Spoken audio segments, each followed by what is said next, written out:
Australia study visa के Feb intake, जुलाई intake की बात करेंगे, लेकिन खास तौर पे बात करने जा रहे हैं नर्सिंग के स्टूडेंट्स के लिए, क्योंकि फेब इनटेक के लिए भी उनके पास कितनी ऑप्शंस हैं ये आप समझ लीजिए ताकि टाइमली अप्लाई कर सकें। उसके बाद अगर हम जुलाई इनटेक की बात करें, वहाँ भी आपको कुछ अच्छी ऑप्शंस मिलने वाली हैं। कैसी ऑप्शन है, कब तक अप्लाई किया जा सकता है, किन किन प्रोफाइल्स के लिए ये ऑप्शंस मिल सकती हैं, इसी पर आज की ये वीडियो रहने वाली है ताकि स्टूडेंट्स जल्दी से जल्दी इन चीज़ों को समझते हुए अप्लाई कर सके। स्वागत है आप सभी का, मैं हूं हरजोत कौर। डिटेल में ये पूरी इंफॉर्मेशन आपके साथ शेयर करने जा रहे हैं स्टडीज केयर अब्रॉड चंडीगढ़ से Australia study visa expert Manpreet Singh Cheema ji हमारे साथ हैं। स्वागत है आपका।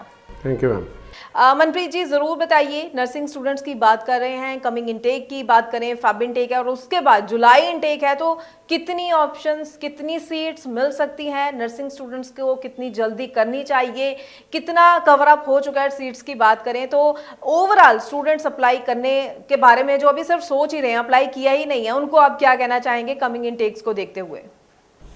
जी हरजोत मैम, देखो कोई भी बच्चा अगर नर्सिंग में जाना चाहता है तो काफ़ी यूनिवर्सिटीज़ की सीट्स फुल हो गई हैं, लेकिन अच्छी बात यह है कि काफ़ी यूनिवर्सिटीज़ की सीट्स अभी अवेलेबल हैं और ऐसी यूनिवर्सिटीज़ भी हमारे पास अवेलेबल हैं जिनमें 800 आवर्स का क्लिनिकल प्लेसमेंट भी मिलेगी बच्चे को ड्यूरिंग देयर नर्सिंग। तो अगर कोई भी बच्चा अप्लाई करना चाहता है फॉर फेब इनटेक, तो this is the right time और this is the last chance for them to apply for the Feb intake. आप अभी आइए, हम 24 आवर्स में हमारे पास नर्सिंग की ऑफ़र आ रही है जिस पे लिख के आएगा 800 आवर्स का क्लिनिकल प्लेसमेंट भी लिख के आएगी, स्कॉलरशिप्स लग के आएंगी। तो ये सारी चीज़ें रिटर्न में यूनिवर्सिटीज़ दे रही हैं और यूनिवर्सिटीज़ भी बहुत हाई रैंक्ड यूनिवर्सिटी है जिनका शुरू से ही नर्सिंग बहुत हाई रैंक रहा है और कभी भी नर्सिंग में उनके वीज़ा रिफ्यूज़ल्स नहीं आते हैं। तो अगर कोई स्टूडेंट फेब में अप्लाई करना चाहता है, फेब बड़ा इनटेक होता है, अभी भी सीट्स काफ़ी बची हुई हैं नर्सिंग के लिए, तो अगर कोई अप्लाई करना चाहता है, उसको लग रहा है कि मेरा चांस निकल गया, तो मैं ये बोलूँगा कि अभी भी चांस है,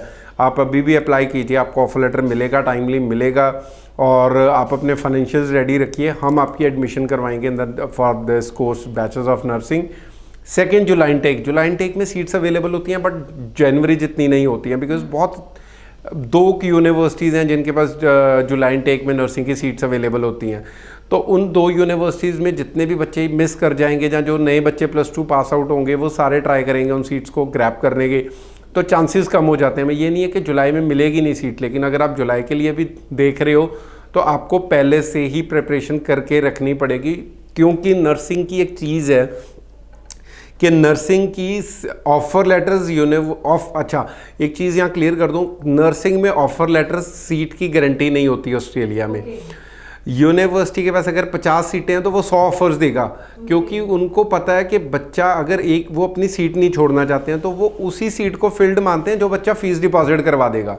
तो अगर आप ऑफर लेटर लेके भी घर बैठे हुए हैं कि मेरे तो अभी स्टार्ट होने में कोर्स में टाइम है, तो आप बहुत बड़ी गलती कर रहे हैं। अपनी जल्दी से जल्दी फीस डिपॉजिट करवा दीजिए, बिकॉज फीस डिपॉजिट होने पे ही वो सीट ब्लॉक करेगी यूनिवर्सिटी। और अगर आपसे पहले कोई और करवा गया जो शायद अप्लाई भी आपसे बाद में कर रहा है लेकिन ऑफर लेटर लेके नेक्स्ट डे वो फीस डिपॉजिट करवा देगा, तो आप अपनी सीट मिस कर जाएंगे। तो डोंट वेस्ट योर टाइम। ये मत सोचिए मेरे तो 7 बैंड है, मेरे हाथ में ऑफर है, मेरे को तो अब कोई प्रॉब्लम नहीं, चाहे मैं नेक्स्ट डे लास्ट डे जाके मैं फीस डिपॉजिट करवाऊँ। आप बहुत बड़ी गलती कर रहे हो। Just go and deposit your fee. नहीं अप्लाई करा है तो come with your financials, meet our team.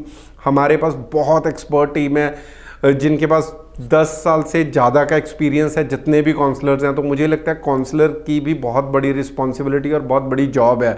हमें लगता है कि शायद किसी से मिलके और सिर्फ अप्लाई करने चाह रहे हैं, पर मुझे लगता है कि वो एक आपको करियर गाइड कर रहा है और वही बंदा आपको प्रॉपर गाइडेंस दे सकता है जिसको प्रॉपर नॉलेज है।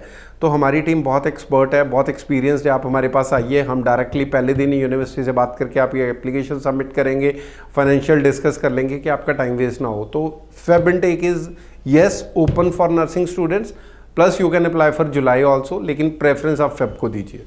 जी बिल्कुल, तो बहुत ही खास पॉइंट्स आपको मनप्रीत जी ने गाइड किए हैं, जैसे कि उन्होंने बताया कि चाहे ऑफर लेटर्स मिल रही हो, लेकिन जब तक आप अपनी फीस डिपॉजिट नहीं करवाते हैं तब तक आप ये नहीं मान सकते कि आपकी एडमिशन हो गई है।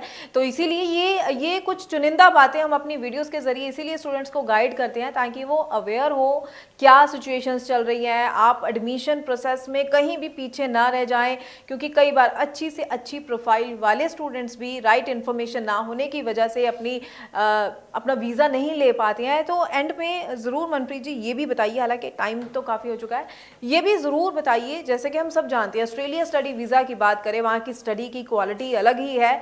जब नर्सिंग की बात करती हैं तो क्या खास इतना रहता है, क्योंकि बहुत ही ज़्यादा हमेशा फाइलिंग, बहुत ज़्यादा फाइल्स लगती हैं, चुनिंदा स्टूडेंट्स की ही एडमिशन हो पाती है।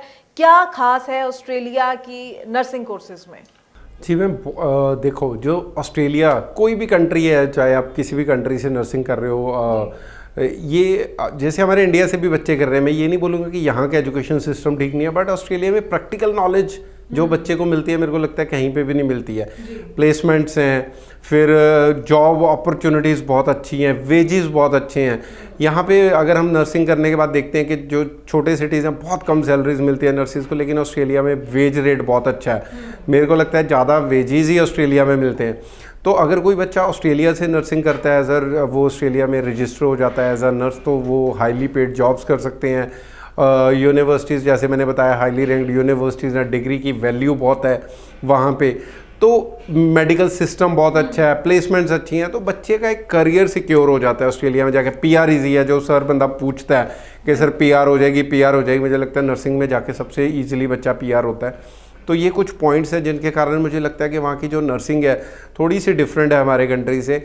तो अगर कोई बच्चा जाना चाहता है तो Australia is also very very very good option for them to do this course, bachelors of nursing. चलिए ठीक है, तो स्टूडेंट समझ चुके हैं कि कितना ज़रूरी है अगर आपने नर्सिंग कोर्सेज में अप्लाई करना है ऑस्ट्रेलिया स्टडी वीज़ा के लिए, तो फेब इनटेक कितना खास रहने वाला है। उसके बाद जुलाई इनटेक में भी कुछ ऑप्शंस रहने वाली हैं, तो टाइमली ज़रूर अप्लाई कीजिए, सही ऑप्शंस के साथ अप्लाई कीजिए। मन में कोई सवाल है, डाउट है, तो लगातार नंबर डिस्प्ले, इस पर कॉल कीजिए, पूरी जानकारी लीजिए। बहुत बहुत थैंक्स मनप्रीत जी, स्टूडेंट्स को हर बार की तरह आज भी इस वीडियो के जरिए आपने बहुत अच्छे पॉइंट्स जो है बताए हैं, उनको अवेयर किया है, टाइमली अप्लाई करने की वैल्यू भी उनको बताई है, सही प्रोसेस के बारे में भी गाइड किया है। आगे भी हम स्टूडेंट्स के लिए इसी तरह से और इन्फॉर्मेटिव वीडियोस लेकर आते रहेंगे। फिलहाल के लिए दीजिए इजाजत। Thank you so much. Thank you ma'am.